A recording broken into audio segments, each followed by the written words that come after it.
Ce matin-là, Botte le crapaud sort de sa mare. Il s'avance sur le chemin boueux, à petits sauts, happant une mouche par-ci, un insecte par-là, et il rencontre sur sa route Yambe l'abeille qui bourdonne et qui butine de fleur en fleur et qui se pose sur un brin d'herbe sèche.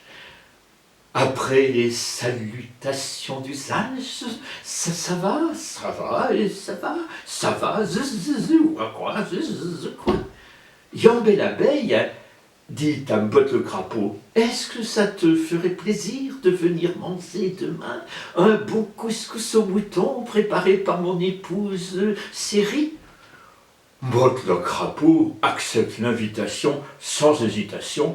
Il adore le couscous et n'a pas l'habitude d'en manger, car il a beau dire à sa crapaude, fais-moi du couscous chéri, elle le renvoie toujours sur les nénuphars. Le lendemain, un peu avant midi, Botte le crapaud sort de sa mare, s'avance sur le chemin à bond pressé, et il arrive chez la demeure de Yambe l'abeille. Il frappe, Yambe vient ouvrir, Botte. Et puis, avant que Botte entre dans la pièce, Yambe l'abeille lui dit, enfin Botte, tu vas pas rentrer comme ça avec des pattes aussi sales, va donc te laver, et après tu reviendras.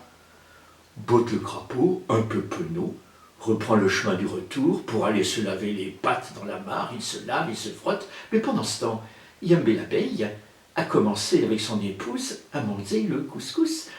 Pas question d'attendre qu'il refroidisse. Botte le crapaud, ses pattes bien propres, reprend le chemin boueux.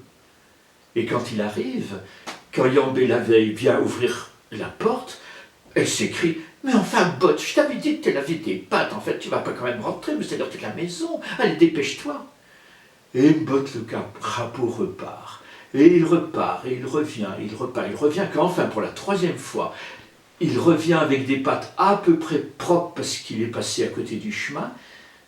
C'est pour s'entendre dire par Yambe l'abeille, mais désolé, du couscous, c'est fini.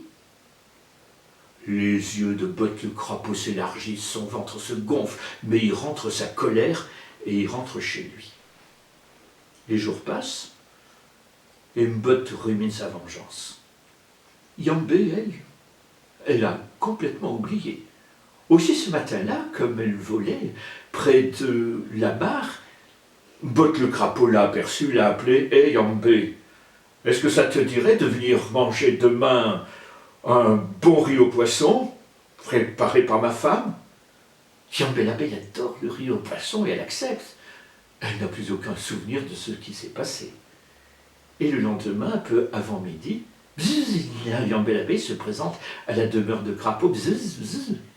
Crapaud lui ouvre. Bonjour, Botte, je viens pour le riz au poisson. Oui, mais avant, dit Botte, j'aimerais que tu laisses ta musique dehors, hein. Pas question de manger comme ça avec tout ce bruit. Seulement, la musique, elle fait partie de l'abeille. C'est impossible pour elle de s'arrêter. Elle est toujours en train de bourdonner. Elle a beau essayer, elle n'y arrive pas. Et pendant ce temps, Botte le crapaud, avec son épouse, mange le bon riz au poisson. Et quand enfin Yambe l'abeille réussit à se dominer et à faire cesser au moins un peu sa musique, c'est pour s'entendre dire par Botte, oh bah écoute, désolé, on n'allait pas laisser refroidir. Hein. Voilà, du riz au poisson, c'est fini. Celui qui trompe un jour se fera tromper à son tour. Compère le renard se mit un jour en frais et retint à dîner Commère la cigogne. Le régal fut petit et sans beaucoup d'apprêt. Le galant pour toute besogne avait un brouet clair et vivait chichement. Ce brouet fut par lui servi sur une assiette. La cigogne au long bec n'en put attraper miette. Et le drôle lui lapait le tout en un moment. Pour se venger de cette tromperie, à quelque temps de là, la cigogne le prit. Volontiers, lui dit-il, car avec mes amis je ne fais point cérémonie. À l'heure dite, il courut au logis de la cigogne son hôtesse, loua très fort sa politesse, trouva le dîner cuit à point. Bon appétit surtout, Renard n'en manque point. Il se réjouissait de l'odeur de la viande mise en menus morceaux et qu'il croyait friande. On servit pour l'embarrasser dans un vase à long col et d'étroite embouchure. Le bec de la cigogne y pouvait bien passer, mais le museau du cire était d'autre mesure. Il lui fallut à jeun retourner au logis, honteux, comme un renard qu'une poule aurait pris, serrant la queue et portant bas l'oreille. Trompeur, c'est pour vous que j'écris. Attendez-vous à l'appareil.